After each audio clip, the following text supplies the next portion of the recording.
Hi, I'm Matthew Kelly, and welcome back to Radical and Relevant, where we're exploring today's gospel, the life and teachings of Jesus Christ, and looking for ways to allow them to sink their roots deep into our lives. Remember, as we read the gospel, we're looking for a word or a phrase or an idea, and then a virtue, so that we can focus our day and allow the gospel to enrich the way we live our daily lives. Today's gospel comes from John chapter 1, verses 35 to 42. The next day, again, John the Baptist was standing with two of his disciples, and he looked at Jesus as he walked by, and he said, "Behold, the Lamb of God." The two disciples heard John the Baptist say this, and they followed Jesus.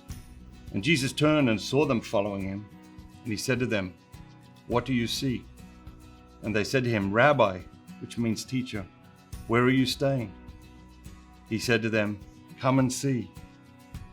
They came and saw where he was staying, and they stayed with him that day. And it was about the 10th hour. One of the two who heard John speak and followed him was Andrew, Simon Peter's brother.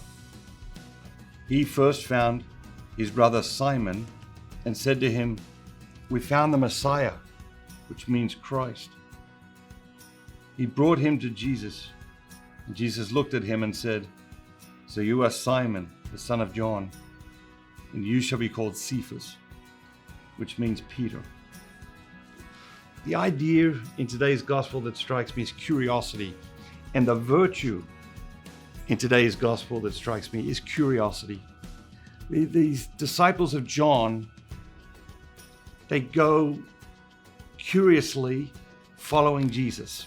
I think in our culture, we overvalue understanding and we undervalue mystery.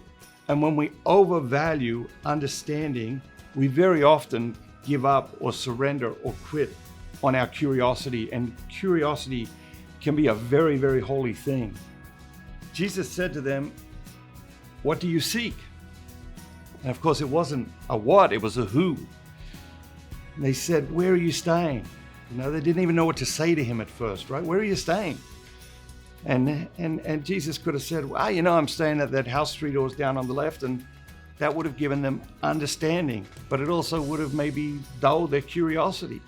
So Jesus doesn't tell them where he's staying. He says, "Come and see." He stokes the curiosity. And the invitation today is to stoke the curiosity. I think sometimes we're so fixed on understanding stuff that we think like understanding is the prize. Understanding isn't the prize. Understanding is like the booby prize. Like the real prize is experiencing God, experiencing God's grace, experiencing the gospel. And very often that means immersing ourselves in mysteries that cannot be understood or that can only be partially understood. So today, stoke your holy curiosity, stoke your childlike curiosity. And remember, don't just be yourself, be the very best version of yourself, all that God created you to be.